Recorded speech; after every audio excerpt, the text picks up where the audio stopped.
A nearly 400-year-old Chinese mass murderer is making a dark return on Chinese social media as China is ravaged by constant massacres.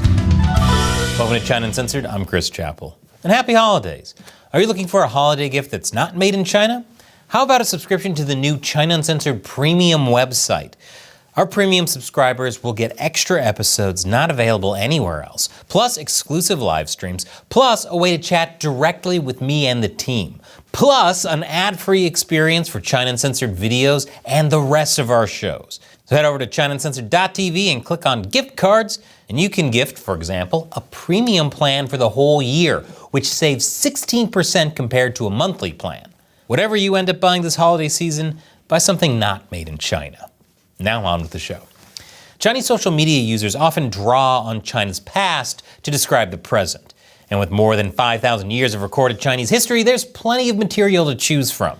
For example, many unemployed and struggling Chinese graduates have recently compared themselves to Kong Yiji, a fictional character from a well-known 1919 short story set in late 19th century imperial China, who carries himself like a scholar, but despite all his fancy education, he's unable to secure a position befitting his stature.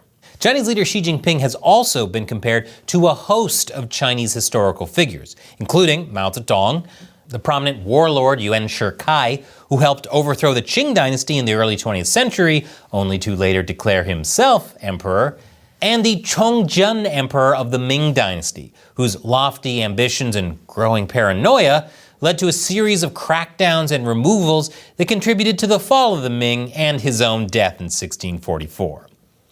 Of course, Xi Jinping would never do such things, which is why there was such a swift crackdown on such comparisons, with posts about the topic being quickly removed. In recent months, however, new comparisons with the late Ming era have started to surface on Chinese social media. They revolve around a figure named Zhang Xianzhong, who is popularly referred to simply as Xianzhong or Xian. Immediately following the death of the Chongjun emperor, China was thrown into chaos as a crowd of warlords and aspiring princes fought over the remnants of the Ming realm. Xianzhong was one of these warlords. He conquered the western province of Sichuan in 1644 and set up his base in the city of Chengdu, from where he set out to engage in an orgy of destruction and mass murder across the region.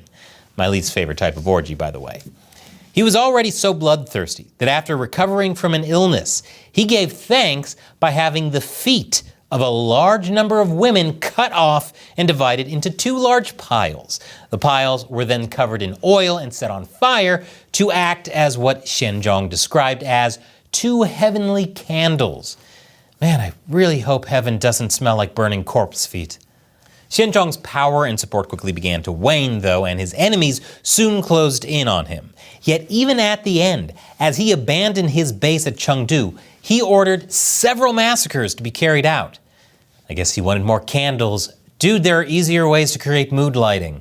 By the time he was captured and killed in 1646, his 2-year reign had been so devastating for Sichuan that the province had to be repopulated with people from elsewhere.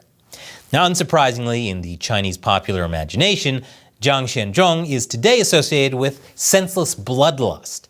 And recently, there have been so many massacres devastating Chinese cities that today's China has been likened to Xianzhong's reign. For example, at the end of October, 2 adults and 3 minors were wounded in a stabbing outside a top primary school in Beijing. 2 weeks later, a driver rammed his car through a crowd at a sports center in Zhuhai in southern China, killing 35 and injuring 43 in the deadliest such attack in recent Chinese history. And then, only a few days after, a former student of a vocational college in the eastern city of Wuxi went on a stabbing rampage at the college, killing 8 people and wounding 17. I see less daily violence in Grand Theft Auto. These attacks have been so devastating that even Xi has commented on them, and he usually never addresses such tragedies, mostly because he's usually too busy committing his own. He also took the opportunity to demand more control. There's the Xi we know and know. These attacks have shaken Chinese society to its core, with the savagery of the perpetrators being compared to the savagery of Xianzhong. But at the same time, the killings have led to a swell of discussions about common factors that drove both Xianzhong and the recent attackers to commit their atrocities. Discussions that have resulted in some very bleak descriptions of modern Chinese society, and probably a dip in the candle sales. As part of these discussions, an essay by the Chinese literary giant Lu Xun from 1933 has been shared widely on Chinese social media.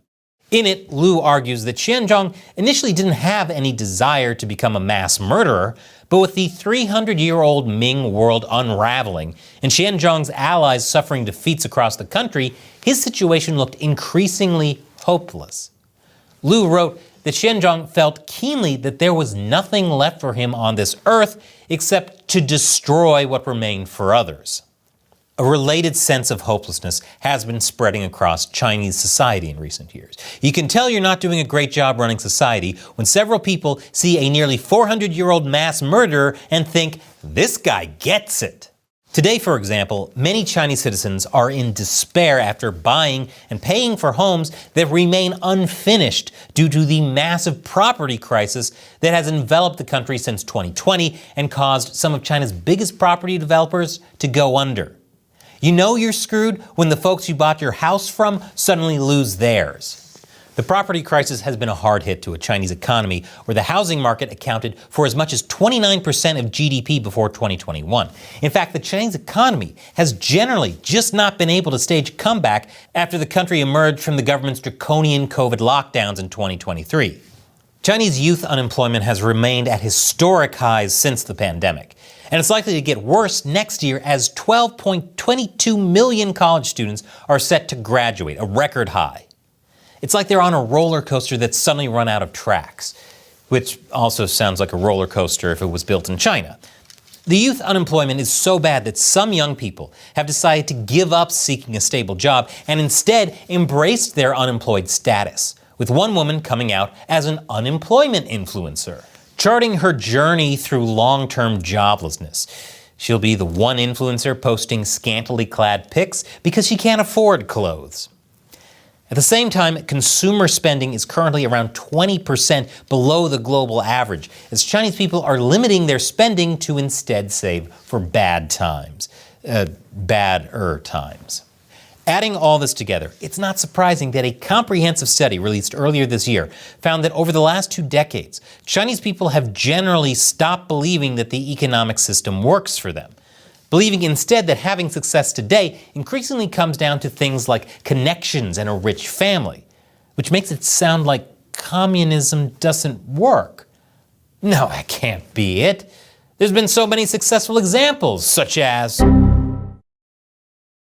Now, the Chinese government tries to keep all this gloom under lock and key, because suppressing your emotions is a great idea, and it's not like it ever boils over into violence like I just talked about. One of the top tasks of the government's army of censors is to make sure that Chinese social media are a place of positive energy. But even Chinese censors have come out saying things like, working hard gets you nothing in return, and there's no hope in this job, and all it can do is keep us from starving and help us get a foothold in a big city. Luckily, the sense of hopelessness in Chinese society doesn't mean that people are raising armies and clearing entire provinces of Chinese people, but it does seem to have something to do with the recent mass killings. The driver that killed 35 people in Zhuhai was reportedly in economic pain after a divorce settlement.